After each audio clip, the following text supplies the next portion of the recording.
Aquino. I teach in the Graduate School of Theology. I teach philosophy and theology classes. The topic tonight is very complicated. I mean, there are many ways to go at this. The problem of human suffering in what appears to be seemingly God's silence. And one way to go at this is to think about it in terms of a formal philosophical account that tries to justify the existence of God in light of the preponderance of evil. So you think of the Holocaust, Crusades, or things like that, where it's clear evil is a reality. And then you try to figure out, how do you make sense of the appeal to the existence of God when you have things that seem to be counter that? So one way is to try to justify the existence of God in light of that problem. We're not going to be largely doing that tonight. We're not going to try to explain why bad things happen to good people. That's a conversation for a seminar in a philosophy class, and I invite you to take one if you'd like to have that conversation. But tonight we're really going to look at the theme. The theme of the conference is loving God and your neighbor, right? So how do you love God and your neighbor while encountering people who may at times say, that sounds like a really good idea, but they're not able to do that for reasons largely related to a tragedy or a problem or a suffering or a dilemma in their lives. So we have two of my friends tonight, Darryl Tippens and Landon Saunders, who will be speaking to this from their particular point of view. And before we get into that, I'd like you both to say a little bit about yourselves, and then largely, what caused you to think about this issue? What brought this issue up in your own life, or your own writings, your own speaking, and so on and so on? Well, I'm here to hear Landon. Can we agree on that? Not a single person has said to me today, I hear you're doing something tonight at 8:30. Where are you going to be meeting? No, it's like, where's Landon? I get that. Okay. I teach English here at ACU, and I also work in the provost's office. I am a kind of advisor and a consultant, and I do projects for whatever the provost wants me to do. I also am trying to do some research and writing along the way, helping with Summit this week, it so happens. Before that, I was provost at Pepperdine University. My wife Ann is over here on my right, and our son Kyle is also a faculty member here at ACU, and it's a pleasure to be back in Abilene where our kids are. My whole life, as far back as I can remember, I've had questions. I remember as a small child getting up late at night, all my siblings had gone to bed, and I'm lying in bed thinking, does God really exist? And I remember going in and talking to my parents when I'm maybe 5 or 6. I'm very young. And they basically gave me the cosmological argument right there. There's the stars, there's this creation. If there's a creation, there has to be a creator. If there's a watch, there has to be a watchmaker. And I remember going to bed and thinking, I don't think so. Maybe that's right, but I'm just not sure that cuts it, So I've been on this journey my whole life, wondering about the logic of creation and the explanations of suffering in the creation. And I'm still working on it. There are a couple of things of interest in my own journey. As Darryl mentioned, I was exposed to all the sort of arguments for the existence of God. And I didn't have a very large sense of the world. And when I traveled in the world in 1969 and 70, looking at this creation that my faith said God loves, and it was very bewildering, encountering things sort of outside my own sphere of experience and understanding and sensing the world. And so after 7 or 8 months, I was in the East and Far East.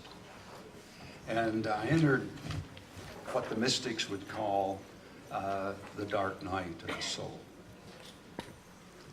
And I lost everything. I lost all the foundations for my faith. I lost all of the views of God that I had held. I felt like a fraud. I felt like I had told others things that I didn't really know, things that I'd been taught along traditional lines. And I resolved at that moment that I would make no pretense and would not make any effort to try to wire something back together. If God was, God would find me. And I continued to journey, and little by little, slowly, I found what I would start to describe as myself, my own life. And as I found my own life in a way that was more authentic, suddenly the idea of God was very beautiful and was very close. And I think I understood for the first time the expression in whom we live and move and have our being.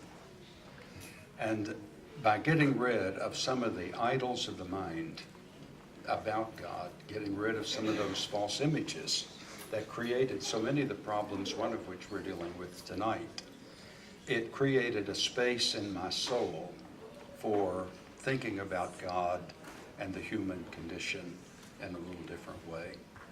It didn't solve everything. As was just said, I'm still working with the doubt side, and I find that I'd be scared if I ever lost that. I think it's essential to faith. Well, let's start with that, doubt.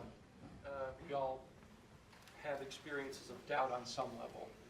So one way to think about doubt is to see it as a negative thing, right? It's antithetical to the faith. It's contrary to being a believer. But I hear you saying that faith is not intrinsically negative. It actually has a positive, redemptive value to it. Why don't you say something about that? Hold your mics closer. Oh, Okay. I'm sorry. Okay. Doubt. We're doubting. Yeah. But you're not Thomas. Someone said that there are people who are totally certain, people who are uncertain, and people who are a little bit uncertain as they move. And I think that's where doubt comes in, that I'm very leery of anyone who is too certain about these issues. There's something about that that doesn't ring true, because there are things in this whole area that we cannot prove. We have to go to another experience. And in my own life with God, I moved, I think, from a rational attempt to understand God to trying to understand God through encounter. And that relieved a lot. But I think it's the doubt that keeps me thinking and praying. Okay. Darryl, anything about Yeah. doubt? Doubt. A number of writers have helped me a lot, and one of them is Flannery O'Connor, in her stories, of course, but even more in her collection of letters. And if you don't know her collection called The Habit of Being, put it on your to-do list. Check it out at the library. Just wonderful letters that she writes to friends. She's a Christian. She's struggling with dealing with the real world. She says nihilism is the gas we breathe. It is the air, the atmosphere in which I work. And here is a person of deep faith operating in a space of profound questioning. And I brought a couple of her quotes. I thought they might come in handy. But one of the things she says is, I think there is no suffering greater than what is caused by the doubts of those who want to believe. I know what torment this is, but I can only see it in myself anyway as the process by which faith is deepened. A faith that just accepts as is a child's faith and all right for children, but eventually you have to grow religiously as every other way, though some never do. What people don't realize is how much religion costs. They think faith is a big electric blanket, when of course it is the cross. It is much harder to believe than not to believe. If you feel you can't believe, you must at least do this. Keep an open mind. Keep it open towards faith. Keep wanting it, keep asking for it, and leave the rest to God. She says in a wonderful letter to a college student named Alfred Korn, heard her speak. She was on a speaking tour at college campuses, and I think he was at Emory University and was afraid to go up and actually talk to her. So he wrote her a letter and said, I'm an English major and I'm losing my faith. And she writes this sweet letter to him. And we've published it in the anthology that I've edited because I think it's so powerful. And she says, you know, the prayer, Lord, I believe, help thou my unbelief, is the most authentic prayer in the Bible.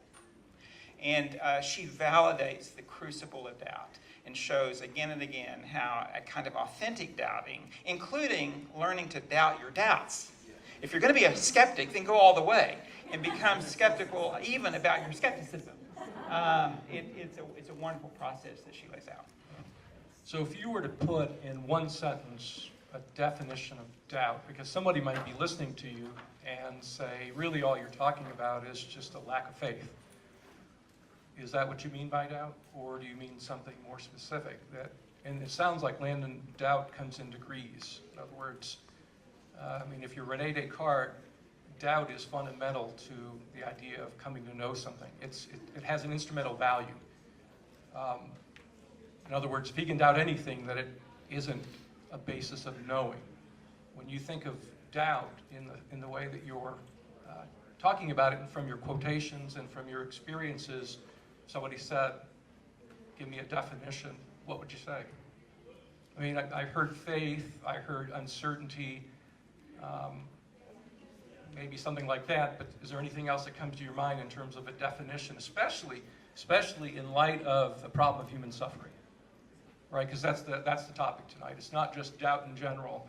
I can doubt there's an external world. I can doubt that I'm going to die. I can doubt a lot of things, technically, but tonight the doubt largely stems from how to come to grips with human tragedies, right? So any definition that might help someone along the way, without saying, I understand, we don't want to peg definitions because we're afraid that we might change, but if you're open to doubt, right, then changing is not a problem, right?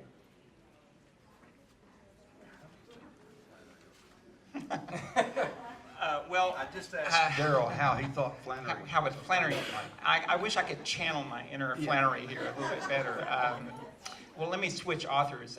There's a wonderful Christian professor at Bethel University named Daniel Taylor, and he wrote a book several years ago called The Myth of Certainty.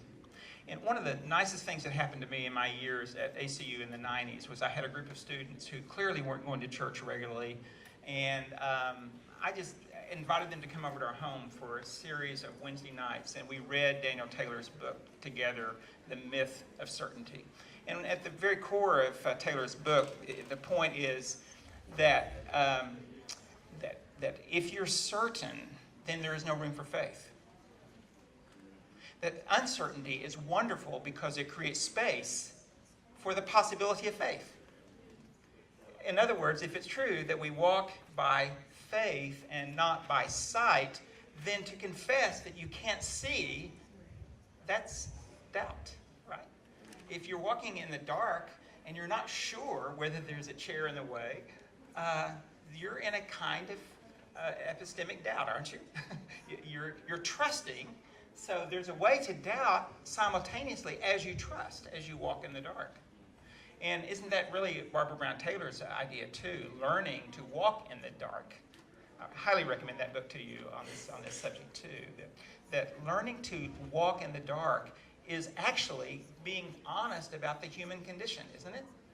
It's admitting our finitude, it's admitting our existential limitations, and not pretending we're God.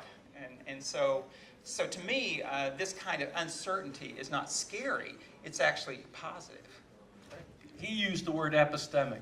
I did not use that word tonight. I withdraw that. I've been accused of that on many occasions, but I did not use that tonight. And he used existential.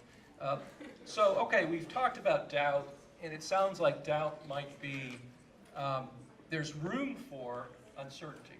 There's room for, because the very nature of faith allows for degrees of trust. And yet, because life throws us blows occasionally, it's hard sometimes not only to trust God, but to trust one another, right? So it sounds like doubt and trust are not necessarily enemies, but not having a full-blown notion of trust means that we're uncertain about what's going to happen. Are we going to be diagnosed in the next year? Are we going to lose a loved one? Are we going to struggle with certain questions? So it sounds like it's not harmful to have doubt in this sense, right? All right, let me flip it now. Because faith is getting a bad rap lately, right? People tend to think faith means having answers, having pat answers. And Darryl pretty much said that's not the operational definition, but that's not the definition you're operating with in terms of faith. So if doubt is relevant to faith and relevant to handling uncertainty and crises and struggle, what positive, not negative, what positive role does faith have in a time of crisis? You know, it's one thing to say, hey, doubt, right?